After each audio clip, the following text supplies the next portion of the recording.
Hi there and welcome. This is Gina from McGuire. Today I have a Distress Oxide water painting technique to share with you.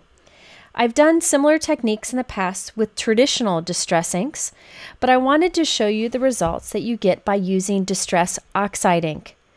The look is really unique and easy to do, and I have a few examples for you. Today I'm using the new Simon Says Stamp Even More Spring Flowers stamp set. I like the design of this because it's outline images with tiny bits of faux stitching details in the center. I'm using my MISTI stamping tool because it helps me create cards faster, but you could use an acrylic block if you want to. On the top of this white cardstock piece, I'm stamping a cluster of flowers with VersaMark ink, and then I'll add white embossing powder. Then I'll put the paper back into my MISTI, but rotated 180 degrees, so that I can stamp the same flowers at the bottom of that white piece. This is Neenah white cardstock, but any high quality cardstock should work, and it's cut to 4 by 5 1/4. Okay, so now I have white heat embossing at the top of my panel and at the bottom of my panel.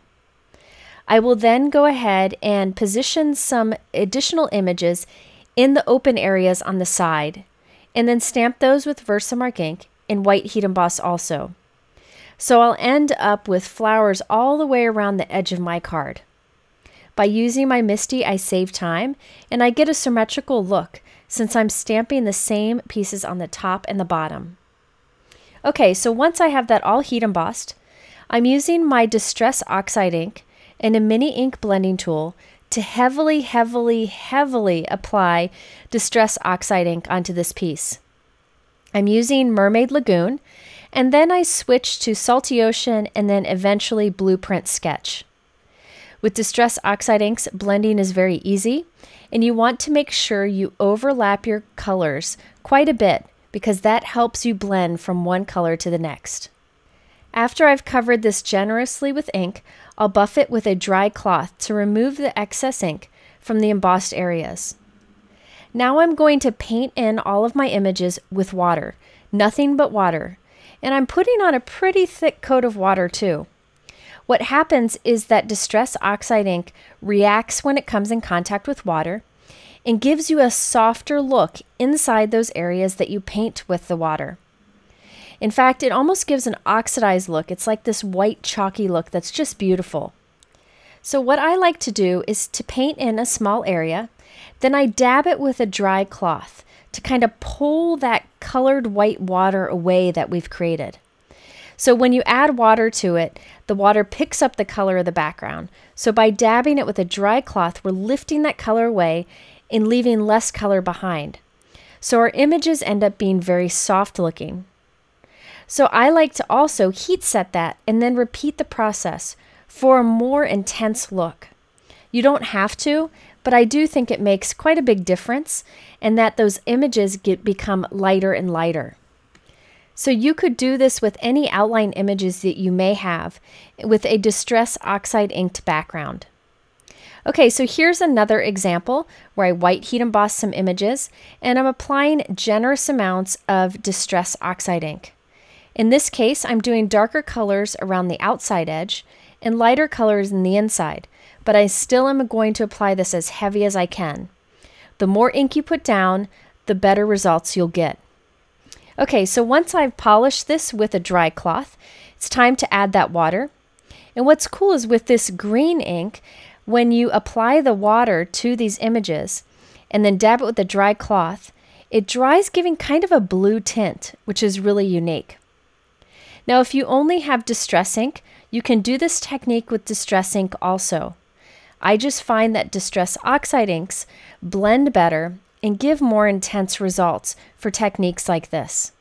So there you can see that beautiful like whitish blue tint that we get to all of those images.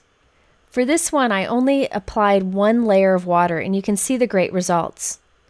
You can also use your water to create little dots in the background. You can either flick the water on or use a paintbrush as I am to add little accents. Now I wanted to show you a way to kind of step this up and add a little bit of color to those soft images if you want to. So here's a background that I created with peacock feathers and Mermaid Lagoon ink. And then I painted in all the images with water as I've showed you. So you can see the images are softer. I wanted to add a little bit of color to those images though. So I pressed some Twisted Citron Distress Oxide Ink onto my glass mat here and added a little water. Then I'm going to paint that soft green ink into my outline images, right on top of the water painting that we did before. This will add a very soft bit of green color into all of my images. I'm not looking for an intense green color, just a little bit of a tint, and it's very easy to add that by painting with the Distress Oxide Inks and the water.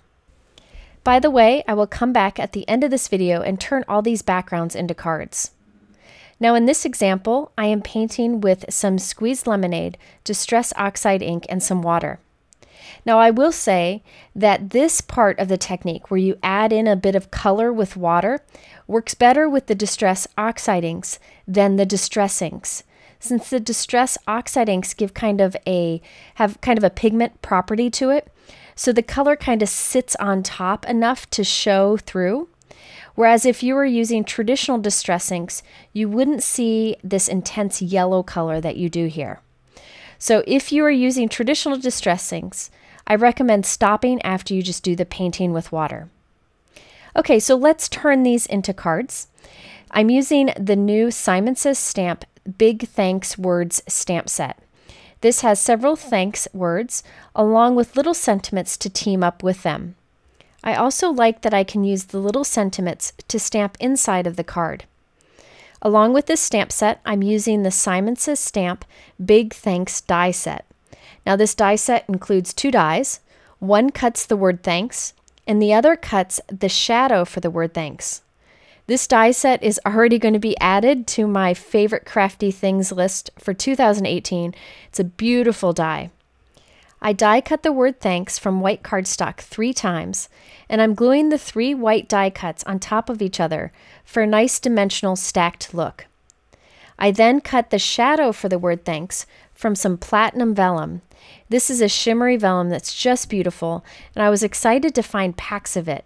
So I die cut that for the shadow, and I'll glue the white stacked thanks right on top.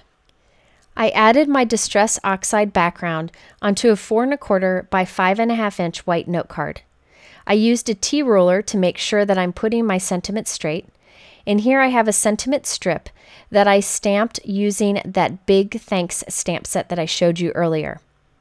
So there we have our finished card, but I thought I'd add a few little details, just a few little white Nuvo drops. Now the Nuvo drops might pick up the color of the background as they dry.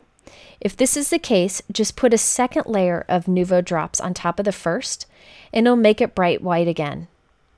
So there you have the finished card. I'm just crazy about that painting with water. It gives such a soft look and works great with any outline stamps. Now for my next example, I again used the Thanks die cut, but this time I'm going to white heat emboss the sentiment directly onto a card instead of using a sentiment strip. Make sure you use an anti-static powder tool before you do this, because sometimes embossing powder sticks to the Distress Oxide ink if it's not completely dry. So I added white embossing powder and heat set that, and I had a few embossing powder boo-boos, so I covered them up with some white Nuvo drops. Again, if the color seeps into the white Nuvo drops, once they're dry, you can put another layer of the dot right on top and it'll make it bright white again. I think I prefer this look with the white heat embossed sentiment underneath the die cut instead of the sentiment strip. And I really like that bit of green that we added into those flowers. For my next card, I used another new Simon Says stamp set. This one is really great. It has a lot of unique messages in it, and I used the Your Awesomeness is Boundless along with a thank you stamp for this next card. Since this sentiment is a little too long for my card design, I decided to cut it in half so that I can stack it. I'm also using a larger script thanks from that Big Thanks Words stamp set that I showed you earlier. And I'm using one of my creative corners for my MISTI to make sure that I'm adding them in there straight. If I don't use my creative corner, I will always mount it a little bit off, so by using the creative corner, I can be sure that it is straight. Now I did decide I wanted my sentiment a little bit lower, so instead of changing the position of the stamps, I just shifted my cardstock a little bit higher in the MISTI, stamped it with VersaMark ink, and I'm heat embossing this with Gina K Detail White Embossing Powder. This is a great white powder for heat embossed sentiments. It's the one that I always reach for sentiments. For detail, I'm adding some clear Nuvo drops with a yellow tint. This is the Limoncello Jewel Drops. And I'm adding those along the background in various places. And I glued it to a 4 1/4 by 5.5 inch white note card. This one you can see that soft yellow that we painted into those flowers, and it takes no time at all. By the way, I know someone will ask, you can ink up your background, let it dry, use an anti-static powder tool, then white heat emboss all your outline images next if you want to. I just really like the resist effect. And here is our final example, and you can see the blue tint to that. It just painted with water, but for some reason those Distress Oxide Ink colors that I used give a blue tint when you paint with the water, and I just love that look. And again, you can do this technique with a traditional Distress ink background. However, when you paint with the water, you'll get softer color, but not that white oxide look. But both are quite beautiful. I just wanted to share another way to use these supplies. If you're interested in everything I used, it's linked below in my YouTube description. In the middle are a couple other videos, including one that shares more information about why Distress Oxide Inks are special. If you haven't done so, hit subscribe so you can see future videos. I hope you have a great day, and we'll see you soon.